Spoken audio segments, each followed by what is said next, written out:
नमस्ते फ्रेंड्स, आज हम बात करेंगे वट सावित्री व्रत कथा की। तो चलिए शुरू करते हैं। भद्र देश के एक राजा थे जिनका अश्वपति नाम था। भद्र देश के राजा अश्वपति की कोई संतान नहीं थी। उन्होंने संतान प्राप्ति के लिए मंत्र उच्चारण के साथ प्रतिदिन 1,00,000 आहुतियाँ दी। 18 वर्षों तक यह क्रम जारी रहा। इसके बाद उनके यहाँ सावित्री देवी प्रकट हुई और वरदान दिया कि राजन, तुझे एक तेजस्वी कन्या पैदा होगी। सावित्री देवी की कृपा से उनके यहाँ एक कन्या पैदा हुई और उनके कृपा के कारण जन्म लेने के कारण उसका नाम सावित्री रखा गया। कन्या बड़ी होकर बेहद रूपवान हुई। योग्य वर न मिलने की वजह से सावित्री के पिता दुखी थे। उन्होंने कन्या को स्वयं वर तलाशने भेजा। सावित्री तपोवन में भटकने लगी। वहाँ साल्व देश के राजा ध्रुमसेन रहते थे। क्योंकि उनका राज्य किसी ने छीन लिया था, उनके पुत्र सत्यवान को देखकर सावित्री ने पति के रूप में उनका वरण किया।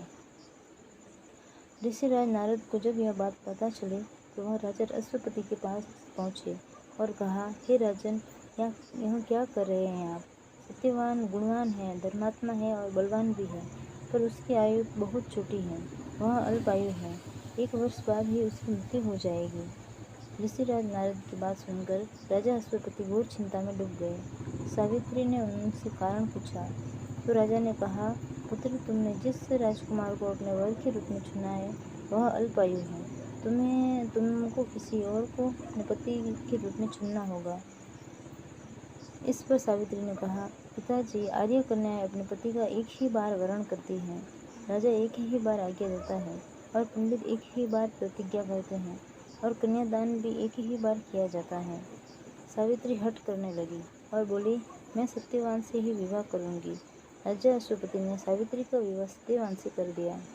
सावित्री अपने ससुराल पहुंचते ही सास ससुर की सेवा करने लगी। समय बीतता चला गया। नारद मुनि ने सावित्री को पहले ही सत्यवान की मृत्यु के दिन के बारे में बता दिया था। वह दिन जैसे जैसे करीब आने लगा, सावित्री अधीर होने लगी। उन्होंने 3 दिन पहले से ही उपवास शुरू कर दिया। नारद मुनि द्वारा कथित निश्चित तिथि पर पितरों का पूजन किया। हर दिन की तरह सत्यवान उस दिन भी लकड़ी काटने जंगल चले गए।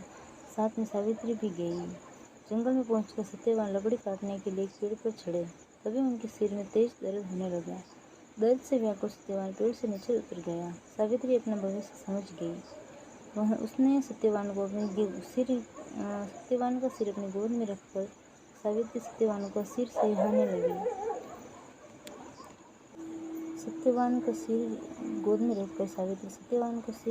लगी। तभी वहाँ यमराज आते दिखे। यमराज अपने साथ सत्यवान को ले जाने लगे। सावित्री भी उनके पीछे पीछे चल पड़ी। यमराज ने सावित्री को समझाने की कोशिश की कि वह विधि का विधान है, लेकिन सावित्री ने नहीं मानी। सावित्री की निष्ठा और पतिपरायणता को देख कर यमराज सावित्री से ने कहा, देवी, तुम धन्य हो। तुम मुझसे कुछ भी मांगो वरदान। तुम मुझसे कोई भी वरदान मांगो। सावित्री ने कहा, मेरे सास ससुर वनवासी हैं और अंधे हैं, उन्हें आप दिव्य ज्योति प्रदान करें। यमराज ने कहा, ऐसा ही होगा। जाओ, अब लौट जाओ। लेकिन सावित्री अपने पति सत्यवान के पीछे पीछे चलती रही।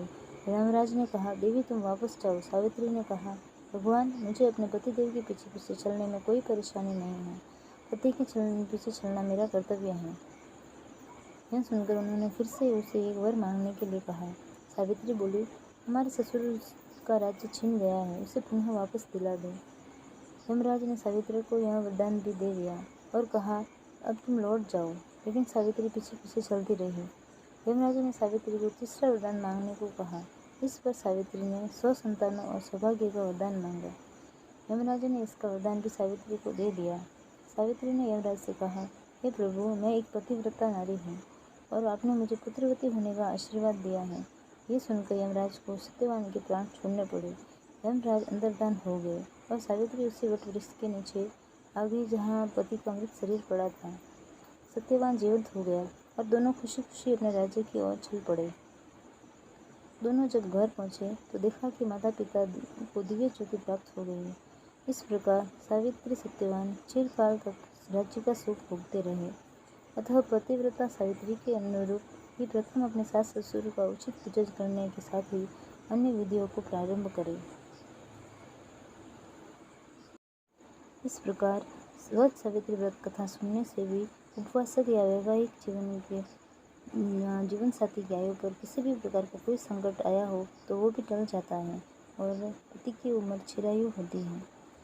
बोलो सावित्री माता की जय। अगर आपको ये सब कहानी अच्छी लगती है और व्रत कथाएं मेरे चैनल से सुनना चाहते हैं तो लाइक शेयर और सब्सक्राइब करें। धन्यवाद।